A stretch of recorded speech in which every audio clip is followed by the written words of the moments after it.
하겠습니다. 한 부자가 있었습니다. 그는 부유와 사치 속에서 살았고 그의 삶은 세상의 모든 좋은 것을 누리는 그런 삶을 살았습니다. 그의 호화로운 대문 바로 앞에는 나사로라는 이름의 가난한 거지가 버려져 있었습니다. 나사로는 온몸에 종기가 가득했고 부자의 식탁에서 떨어지는 부스러기를 먹고 싶어 했지만 그마저도 허락되지 않아 개들이 와서 그의 상처를 핥을 정도로 비참했습니다. 이 부자의 가장 큰 죄는 무엇이었을까? 나사로를 때린 것도 욕한 것도 아니었습니다. 그의 죄는 바로 눈앞에 있는 나사로의 고통을 완전히 무시하고 외면한 치명적인 무관심이었습니다. 시간이 흘러서 두 사람 모두 죽음을 맞이했습니다. 세상에서 버림받았던 나사로는 천사들에게 받들려서 가장 영예로운 자리인 아브라함의 품에 안겨서 영원한 안식과 위로를 누리게 되지요. 반면 성대하게 장사를 치른 부자는 음부의 지옥 고통 속에서 눈을 뜨게 됩니다. 그는 고통 속에서 비로소 고개를 들어서 나사로를 봅니다. 그제야 부자는 나사로를 인식한 것이지요. 부자는 불타는 고통 속에서 간청을 합니다. 아버지 아브라함이여, 나사로를 보내어 손가락 끝에 물을 찍어 내 혀를 서늘하게 해 주십시오. 그의 요청은 여전히 나사로를 자신의 심부름꾼 정도로 여기는 변하지 않는 마음을 그대로 드러내고 있습니다. 아브라함은 단호하게 대답합니다. 얘야, 너는 살았을 때 좋은 것을 다 받았고 나사로는 고난을 받았으니 이것을 기억하라. 이제 그는 위로를 받고 너는 고통받는 것이 마땅하다. 그리고는 이렇게 덧붙입니다. 우리 사이에는 건널 수 없는 큰 구렁텅이가 놓여 있어서 그 누구도 오갈 수 없단다. 이 구렁텅이는 그들이 살았을 때 스스로의 선택으로 만들어낸 영적인 단절의 최종 결과물이었던 것입니다.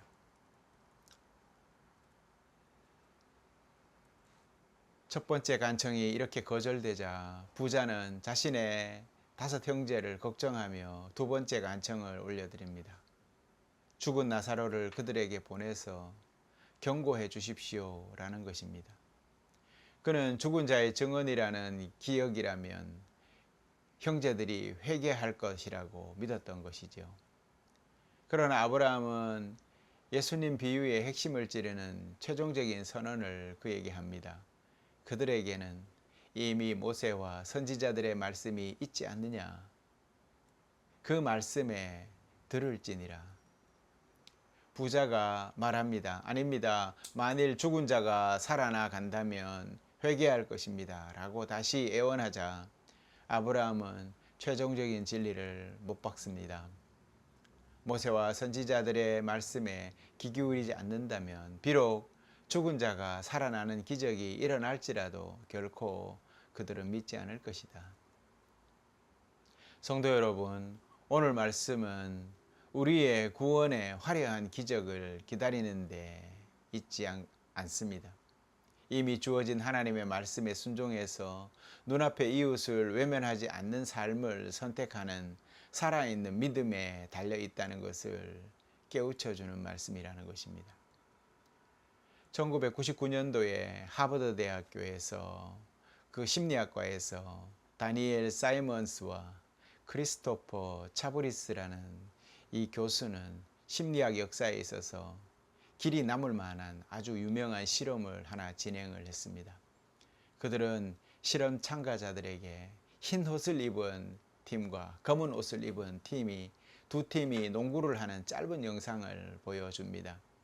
그리고 흰 옷을 입은 팀이 패스하는 횟수를 정확히 세어달라고 요청하게 됩니다. 영상이 끝난 다음에 대부분의 참가자들은 패스한 횟수를 비교적 정확하게 맞췄습니다. 그러나 연구진이 혹시 영상을 보는 동안에 고릴라를 발견한 분이 있습니까? 라고 물었을 때 절반가량의 참가자들은 어리둥절한 표정을 지었습니다. 그들은 영상을 리플레이 해보고 난 다음에야 알 수가 있었습니다. 그곳에는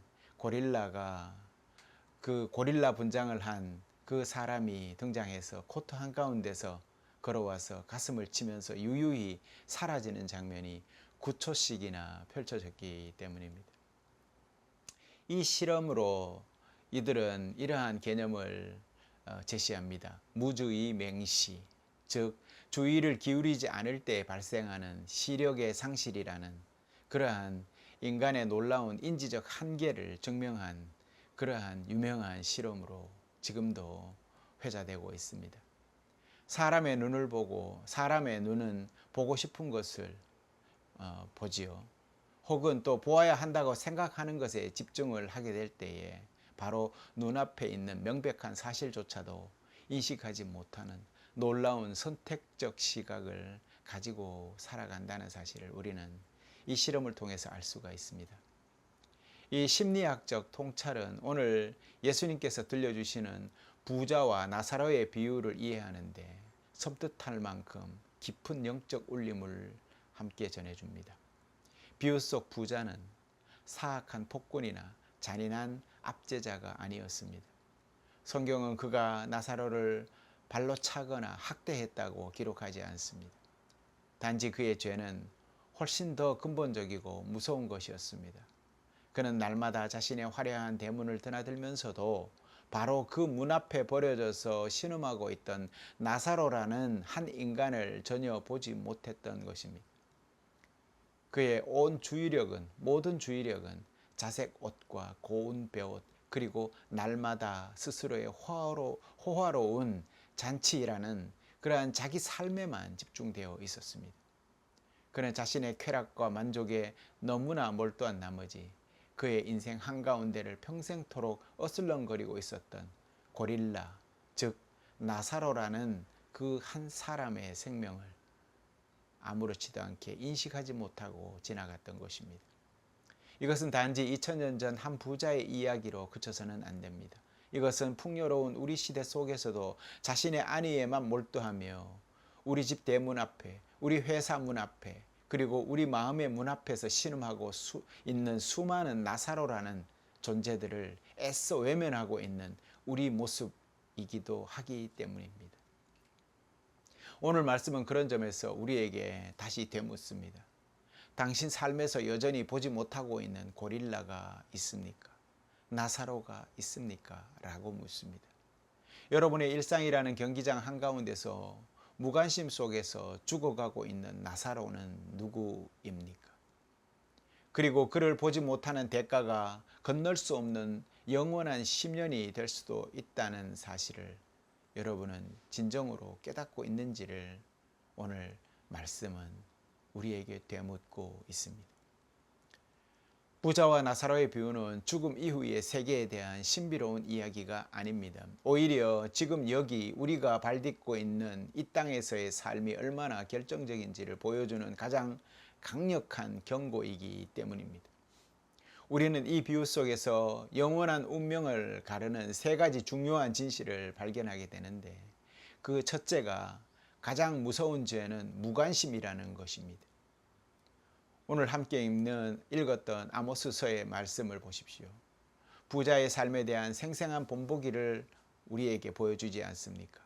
아모스 선지자는 상하상에 누우며 침상에 기지개 켜며 대접으로 포도주를 마시며 귀한 기름을 몸에 바르면서 요셉의 환난에 대해서는 근심하지 아니하는구나. 여기서 요셉의 환난은 무엇입니까? 이것은 고통받는 동족 이스라엘 전체를 의미하지 않습니까? 시온의 지도자들은 자신의 안락과 쾌락에만 몰두한 나머지 공동체가 무너져가는 아픔에 대해서는 철저하게 눈을 감아버렸던 것이지요. 이것이 바로 부자의 죄였던 것입니다. 그는 하나님께서 자신에게 부를 허락하신 목적이 문 앞에 나사로를 돌보는 청지기가 되게 하려는 그러한 뜻이 있음을 깨닫지 못했던 것이지요. 시편 146편이 노래하듯 우리 하나님은 줄인 자들에게 먹을 것을 주시며 갇힌 자들에게 자유를 주시고 고아와 과부를 붙드시는 분이시다.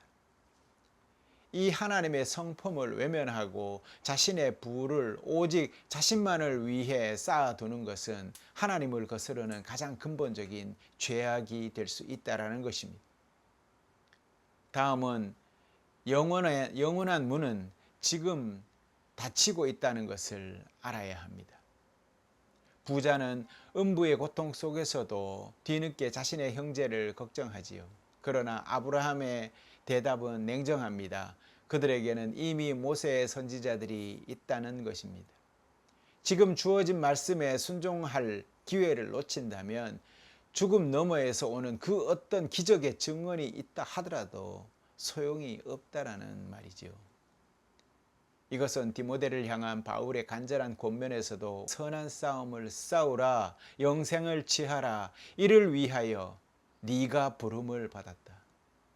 영생은 죽음 이후에 주어지는 막연한 보상이 아니라 지금 여기에서 믿음의 선한 싸움을 싸우며 쟁취해야 하는 현재적 실제 가치라는 사실을 바울은 정확하게 보고 있는 것입니다. 기약이 이르면 하나님이 그의 나심을 보일 것이다. 그 기약이 이르기 전까지 어떻게 해야 됩니까? 우리는 매일의 선택이 바로 우리의 영혼을 빚어가고 있다는 것을 알아야 하겠지요.